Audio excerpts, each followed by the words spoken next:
Hello students, I hope you must be keeping well. So on the last turn we completed with the derivations of equations of motion, that was v is equal to u plus at, s is equal to ut plus half at square, and v square is equal to u square plus 2as. We also did numericals related to this. Now we are about to begin with the fresh chapter, that is force and motion.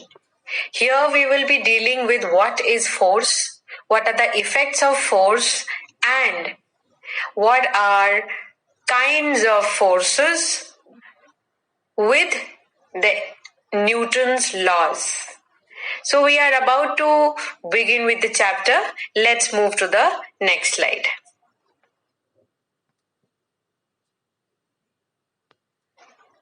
So the first thing which comes into the consideration is what is force. You must have studied in your earlier classes that a force is a push or a pull. Whether you push an object or you pull an object, then you are applying force. Yes, that definition is very true. A force is a push or a pull upon an object resulting from the object's interaction with another object. You are pushing something, so your interaction with that object is the interaction between two bodies. Whenever there is an interaction between two objects, there is a force upon each of the objects. You will push the object and that object will give you a reaction. That will be a reactionary force. When the interaction ceases, the two objects no longer experience the force. The moment you stop pushing the body, there is no force between you two bodies. So, force only exists as a result of an interaction. So, this should be very clear that force is only till there is an interaction between two bodies. Maybe the bodies are in contact or not, but if there is any kind of interaction between two bodies, there has to be a force. Okay? So, we move further. What are the effects of the force?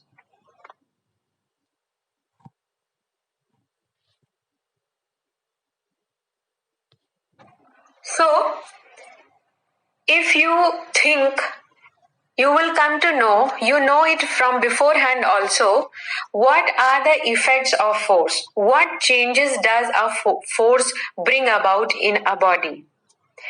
So, the first change which is there is change in motion. What is change in motion?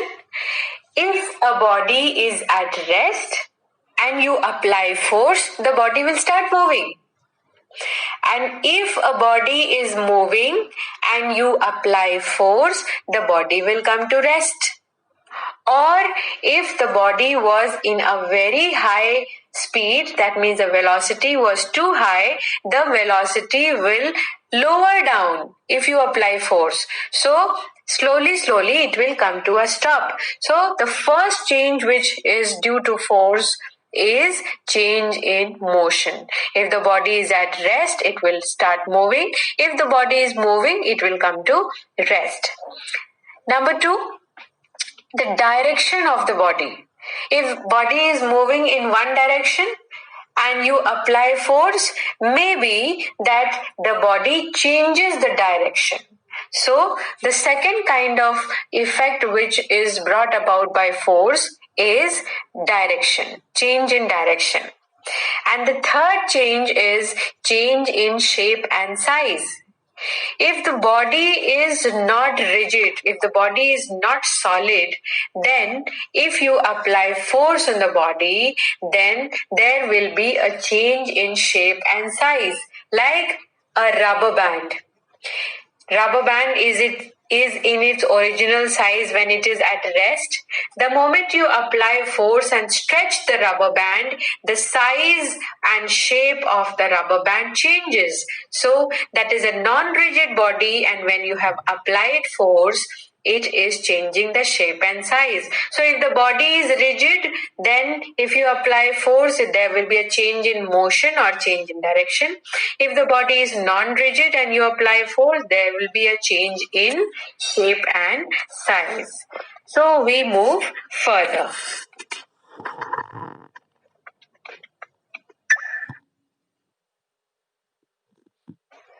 Now we are going to study kinds of forces. So the first kind of force is the contact force, where the two bodies will be in physical contact. They will touch each other. So these kinds of forces will be known as contact forces, whereas there is a kind of force which acts between the bodies when they are not in contact, and these forces are known as non-contact forces. So we will study these two forces into detail. So we move further.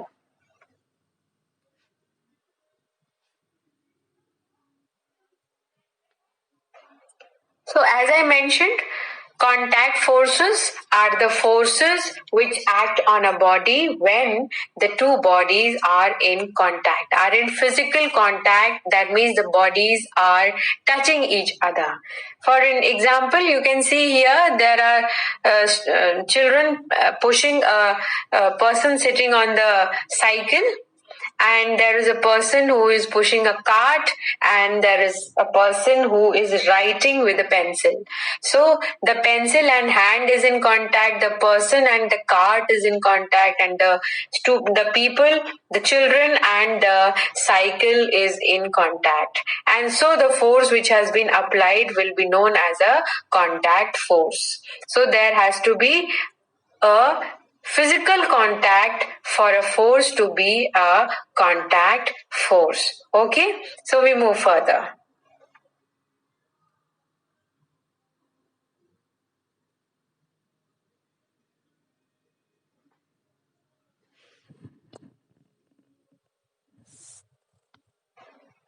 Now, there are certain kinds of contact forces. The first kind of contact force is friction. Now, what is friction? Now, for example, you hold your two palms, the hands, and you rub the palms against each other. You will feel some heat energy produced over there. You will feel that some warmth is there. So, how is it created? Due to friction. So, friction or the frictional force is a force that acts in an opposite direction to the movement.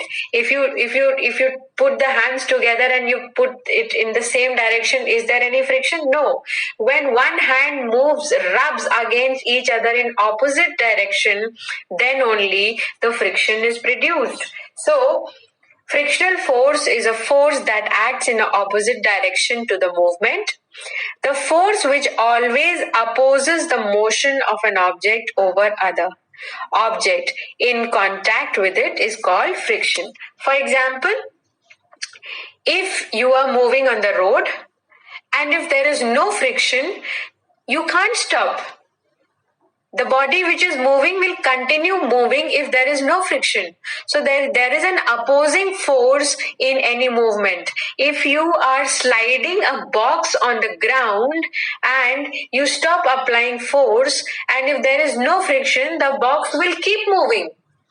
It is only due to friction that the box comes to a stop, because friction is an opposing force. And when is it acting? When the two bodies are in contact. So when the two bodies are in contact, there is an opposing force opposing the movement of the body, and this is known as a frictional force. And yes, this comes under contact forces.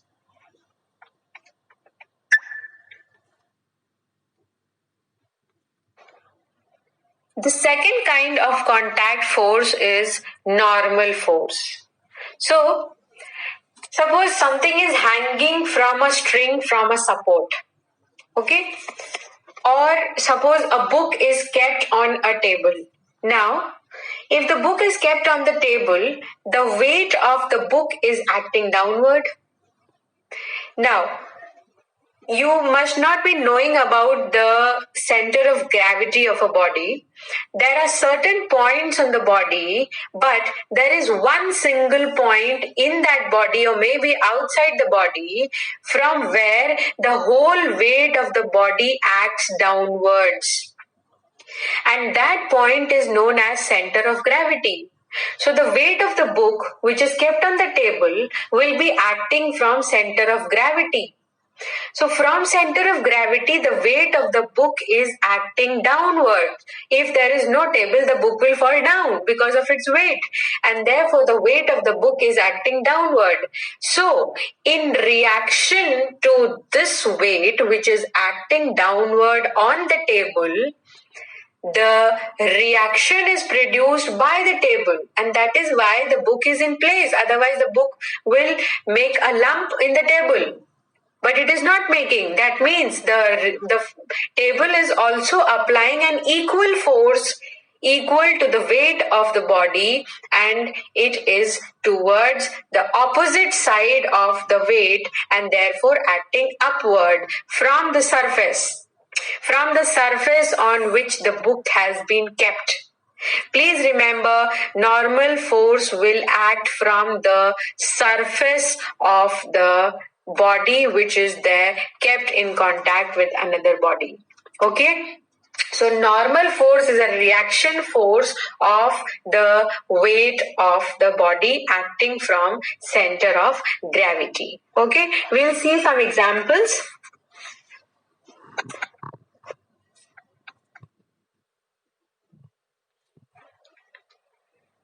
Okay, so normal force is a contact force. If two surfaces are in contact, they can exert a normal force on each other. For example, the surface of a table and a box, which we have done right now. Now, one thing which you have to see is when two surfaces are in contact, if you take the book and the table, they exert a normal force on one another. Okay, that is clear. Perpendicular in the contacting surfaces. So both are perpendicular to each other. This normal force will be as large as it is necessary to prevent the surfaces from penetrating each other. That means the force will be only to a limit that the weight doesn't penetrate into the table, and the normal force will be to a limit that it doesn't penetrate the book. So there will be a limiting force. It will be only limited to the surfaces. It won't penetrate into each other.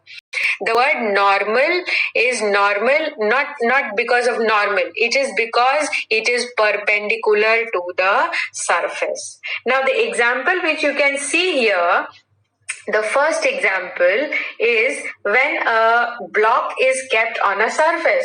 So you can see the weight of the block is acting downward and there is a reaction force which is acting upward, and it is perpendicular to each other because it is lying horizontally.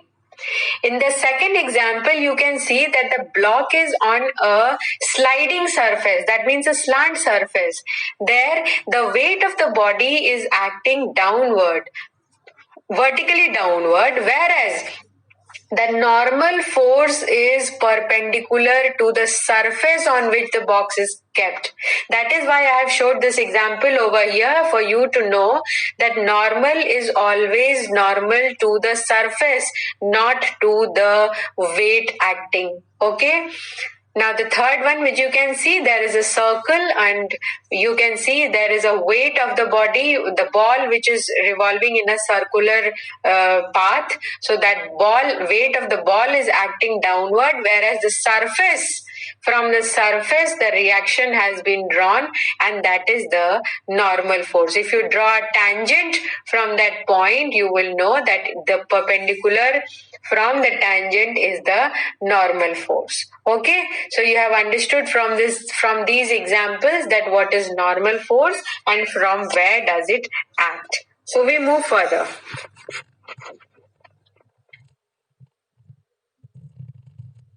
The next kind of contact force is tension force. Now, what is a tension force? The tension force is a force that is transmitted through a string, rope, cable, or wire when it is pulled tight by forces acting from opposite ends. The tension force is directed along the length of the wire and pulls equally on the objects on the opposite ends of the wire.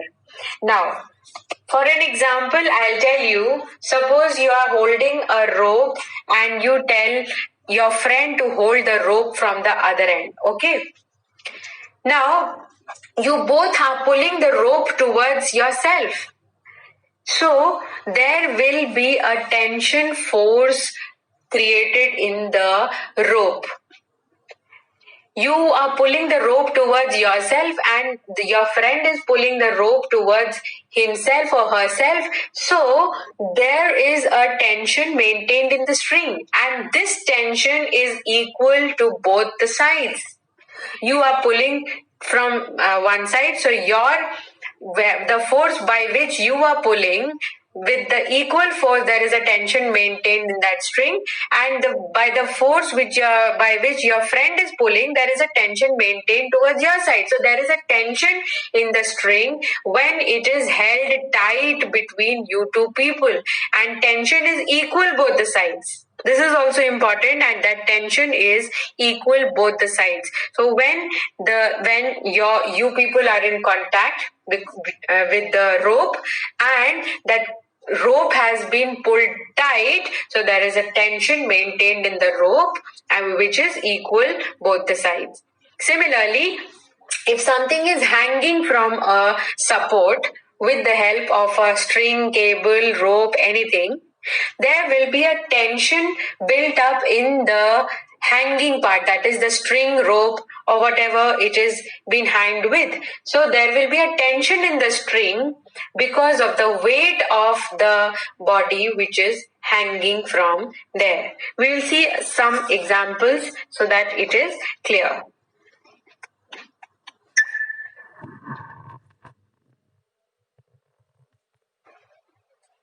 So in these diagrams you can see there are two boys who are pulling the rope towards themselves.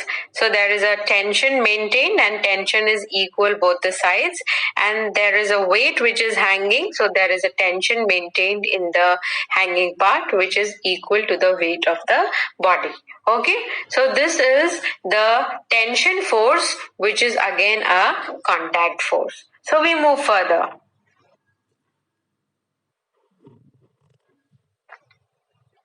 Next kind of contact force is force exerted by springs. Now, first I'll read and then I'll explain. When a spring is stretched or compressed so that its length changes by an amount x from its equilibrium length, then it exerts a force minus kx in the direction towards its equilibrium. That means opposing the force. The force which a spring exerts is the restoring force. Why?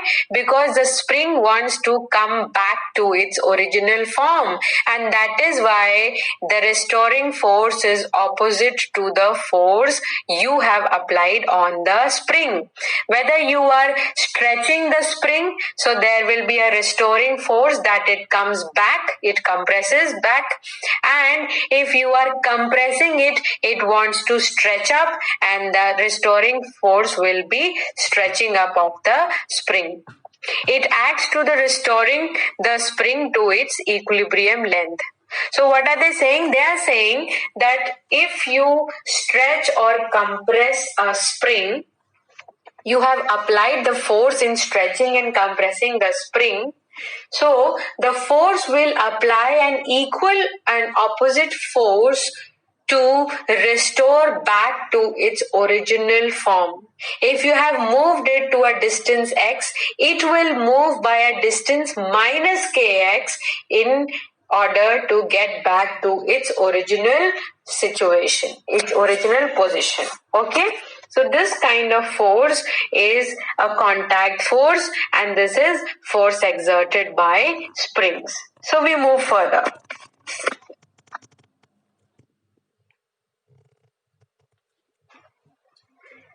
Now, the next and the last kind of contact force is force exerted during collision. When the two bodies collide. A collision is an interaction between two objects that have made contact with each other. As in any interaction, a collision results in a force being applied to the colliding bodies. The direction of the force on the first object is opposite to the direction of force on the second object. Now you imagine that two balls are moving towards each other. Okay, you have thrown a ball from one side and somebody else has thrown a ball from the other side, and the two balls are coming towards each other. Now, when they're coming towards each other with a force, they will collide and there will be a bang. The moment the balls collide, they were moving with a force. There was a force being applied over there, and that is why the balls were moving. So when they're coming with the force, they collide, and the moment they collide, a force is produced which is opposite to these forces, and the first body moves opposite direction to with what it was moving earlier, and the second body also moves in an opposite direction with what it was moving earlier. So there will be a change in the force, change in the direction of the body due to this force of collision. And this is known as force of collision. When the two bodies have come in contact, they have collided, there has been a force which is produced, and this is known as force of collision. Okay, and you can see there is even heat and sound energy produced. So this is only due to collision of bodies. If a car is moving and it goes and bangs to a tree, now tree is stationary. Either the tree, if the bang is too strong, if it was with a greater force, the tree will either fall down or the tree will stand, but the car will be in a bad situation. So this is the force of collision which is there.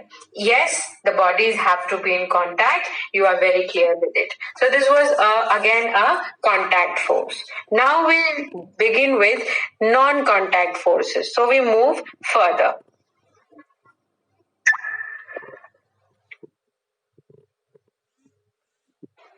Okay, so the contact forces which we studied were first the frictional force, then the normal force, then the tension force, then the force exerted by springs, and force exerted due to collision. Now we have non-contact forces where the bodies need not be in contact, but there is a force acting between the bodies.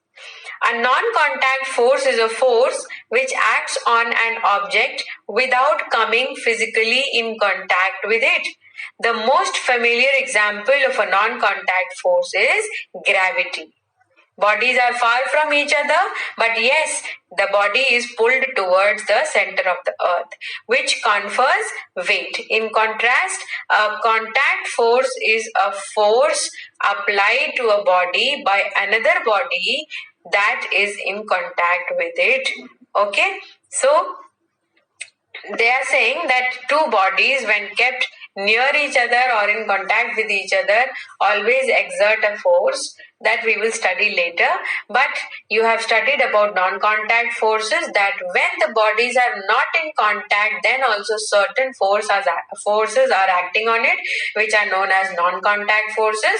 One of the example is gravitational force. Now we are going to study non-contact forces in detail.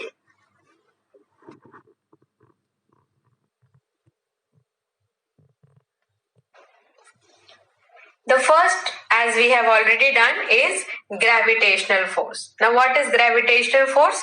The gravitational force is a force that attracts any two objects with mass.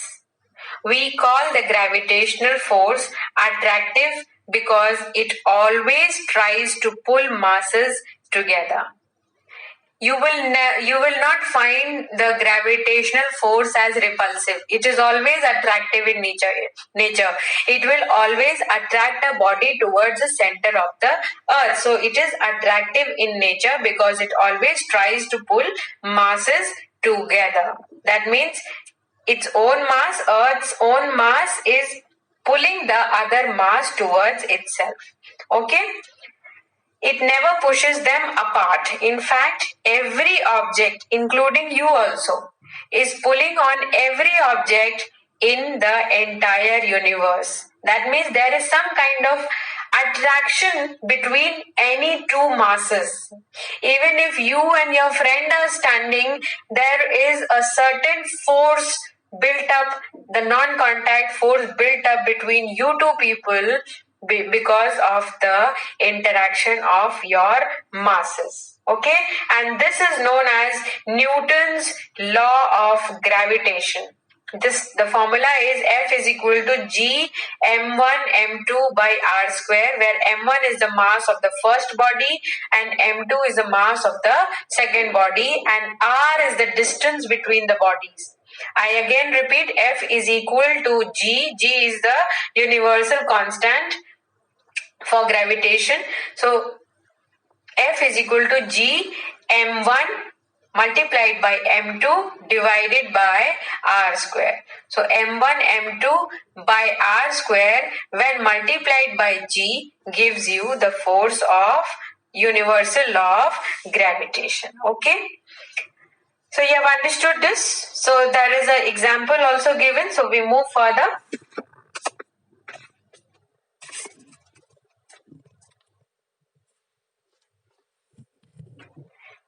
You can see a man sitting under a tree of an apple and the apple is falling down. It is actually Newton only. This is the example for Newton.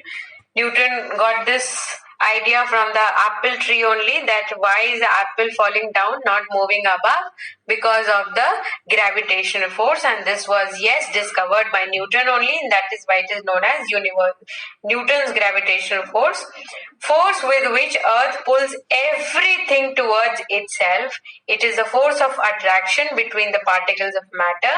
Example, ball thrown up returns back to the earth due to gravitational force. Okay, so we move further.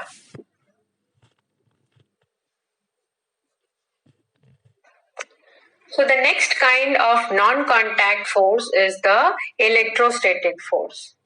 Now, what is electrostatic force? We have studied in class 8 that what are electric charges.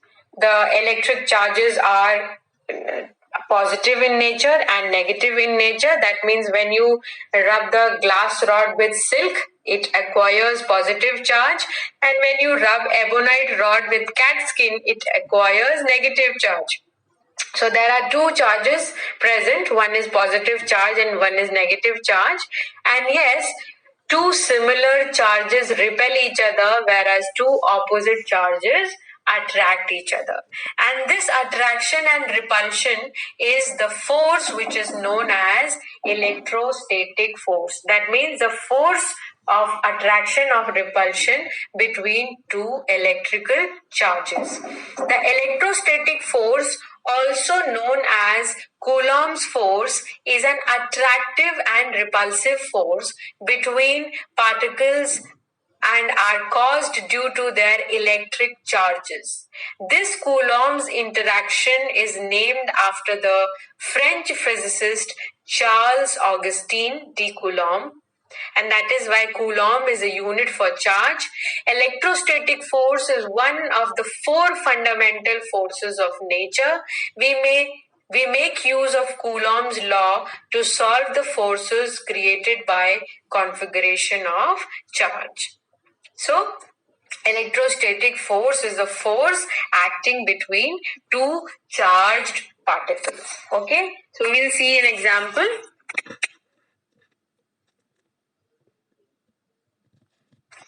Now, in this example, you can see that a comb which has been rubbed on your hair, or you rub your comb somewhere on your hair, or on a sheet or something. So due to friction, it will acquire charge.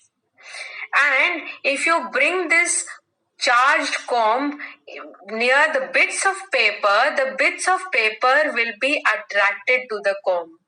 And this is a electrostatic force. You may try and do it at home. You may even take a ruler, rub the ruler on your head, on the hair, and then bring that ruler, charged ruler, near the bits of paper, very small, tiny bits of paper. You will see that the tiny bits of paper attract to the ruler, and this is a electrostatic force. Okay, so we move further.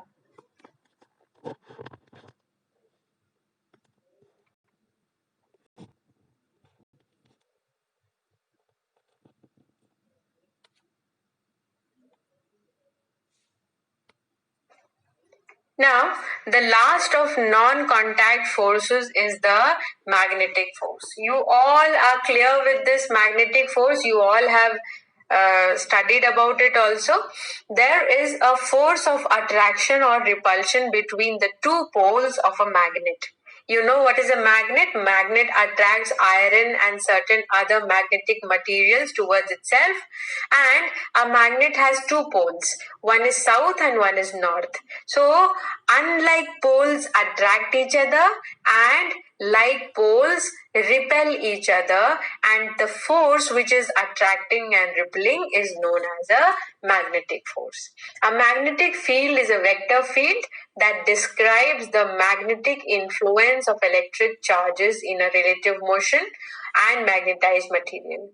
A charge that is moving parallel to the current of other charges experience a force perpendicular to its own velocity. You don't have to go into the details of this definition.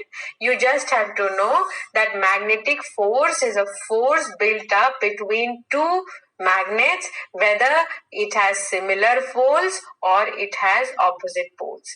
Even magnetic force, when a magnet attracts pieces of iron, then that is also known as magnetic force. That is not magnetized. The other material is not magnetized, but yes, it attracts magnet, and therefore magnet attracts iron, and therefore there will also be magnetic force acting between the bodies, and they need not be in contact to each other. Magnet can attract iron from a distance, and therefore this is a non-contact force. Now we'll see an example of a magnetic force.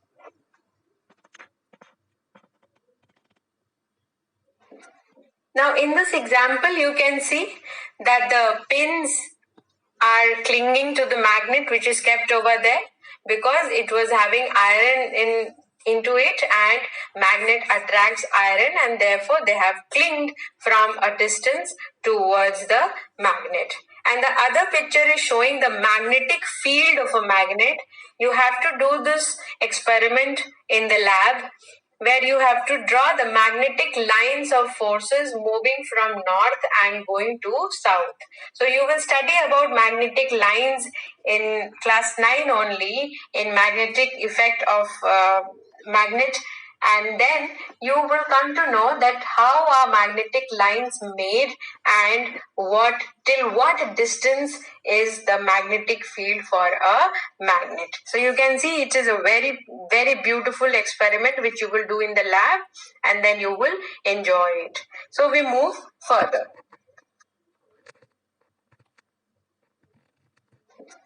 Now in this, so after dealing with force and kinds of forces, that is contact forces and non-contact forces, we are going into the 3 laws given by Newton. Newton's 3 laws, which are very important to understand laws of motion. Okay, so we begin with the first law of Newton, which is also known as Newton's first law. So we move further.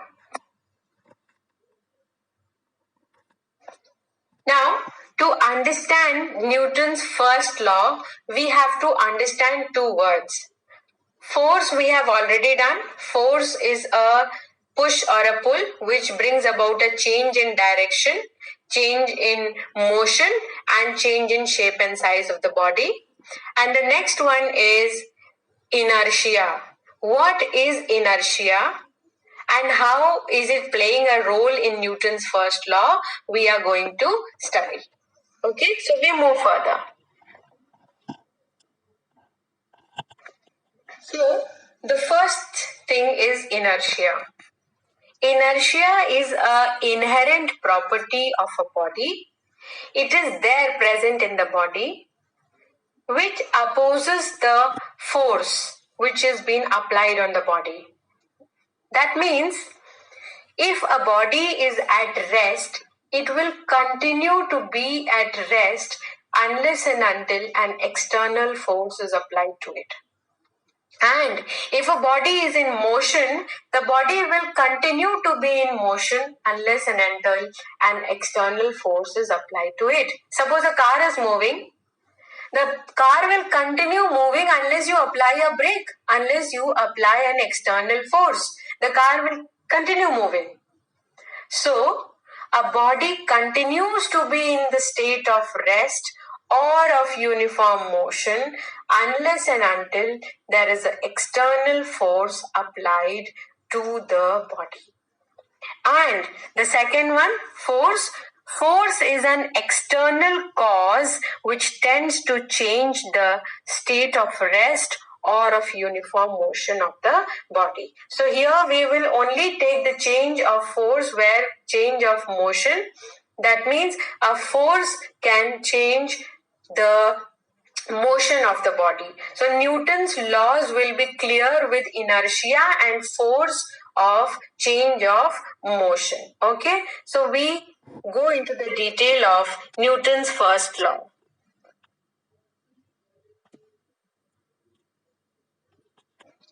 So the Newton's first law is a body continues to be in the state of rest or of uniform motion unless and until an external force is applied to it.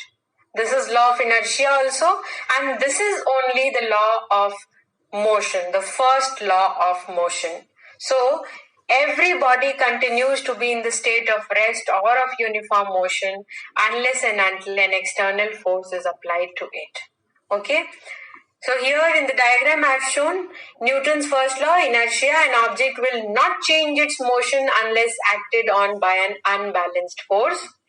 If it is at rest, it will stay in rest. If it is in motion, it will remain in motion with the same velocity unless and until an external force has been applied to it.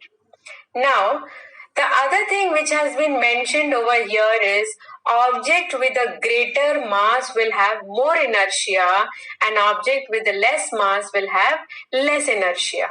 Now, suppose you have to displace a truck and you have to displace a box.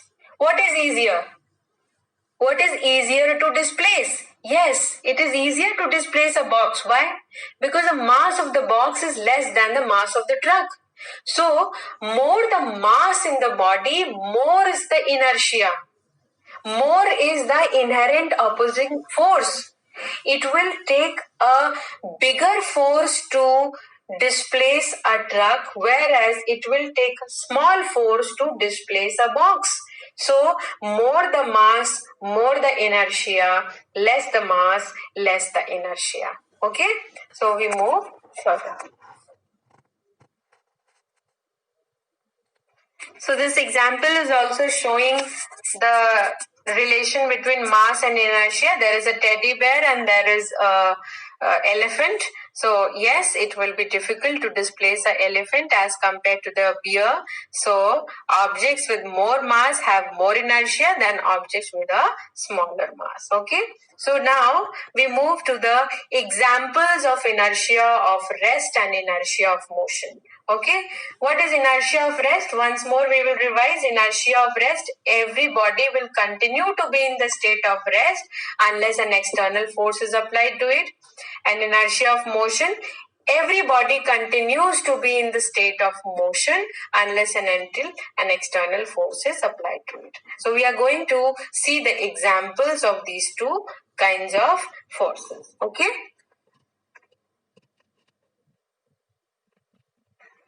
Now, the first example here is a coin has been kept on a hard paper and that paper is covering a glass full of water. Okay. Now, earlier in the first picture, the coin is also stationary and the paper is also stationary and the glass of water is also stationary. All three are in rest position. In the next case, the paper has been taken out with a jerk. So a force has been given to paper, so paper moves out. So it changes its state of rest to state of motion. Whereas the coin which was kept on the paper was still at rest because it was at rest and no external force has been applied on the coin, and therefore coin being at rest falls down there only in the glass of water. It doesn't come with the paper, it falls down there only on in the glass of water. Okay, you have to take out the paper with a jerk, that means with a greater force, and the coin will fall down there only. This is an example of inertia of rest. Okay, so we move further.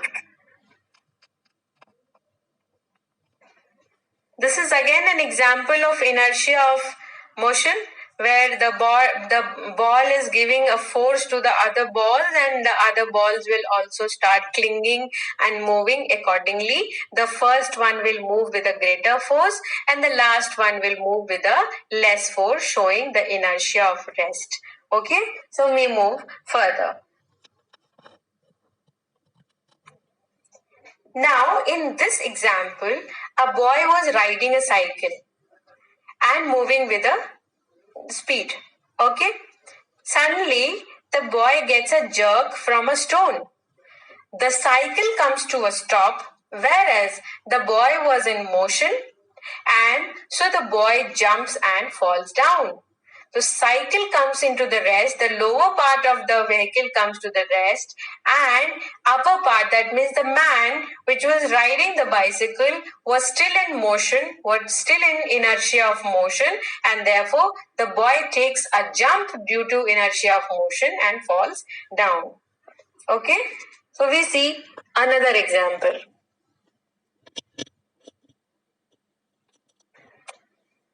Now, another example here is there is a car and a television has been kept over the car. It is not wound up with any rope or something, so television is free and kept on the car, and the car is in motion. The car is moving.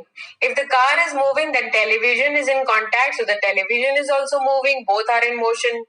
The moment the car comes to a stop, so the car stops suddenly. So what happens? The television falls down. Why?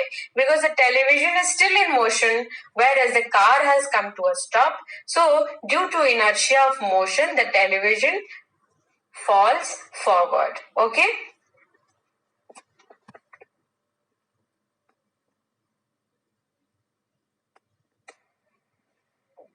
Now, in this example, we can see there is a cart which is full of apples and it is moving on a sliding surface. Now, when the cart is moving, it's okay, but in the second picture, the cart suddenly happens to collide with an obstruction and it stops. The moment the cart stops, the apples which were on the topmost surface tend to fall in the front of the cart. So why does this happen? Both were in motion. The cart was also in motion and the apples were also in motion. The moment the car stops, apples were still in motion and therefore they tend to fall before the cart.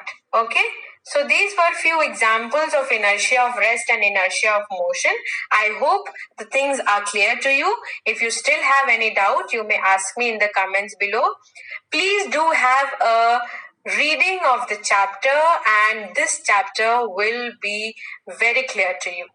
You have to know these things in details because you have to study for class 10, and there force has been taken into detail. So these are some of the basics which are being built up over here, and you should be clear with it.